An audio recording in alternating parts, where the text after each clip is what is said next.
Hello everyone, welcome to Studio One. I am PP, and today I'm trying to explore making a fridge magnet. I bought some magnet sheet and also like I printed a couple of photos, and I'm trying to cut it.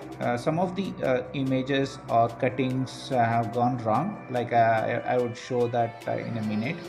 So if you see that one has gone wrong, and I'm trying to do it very cautiously and so that I'm doing this as an hobby as of now. Like if you want any of these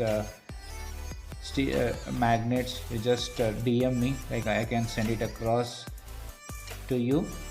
So if you see this Bangalore's magnet has gone wrong, the cutting has gone wrong, I have to discard this and do it one more time with more cautious. Let's see how this goes.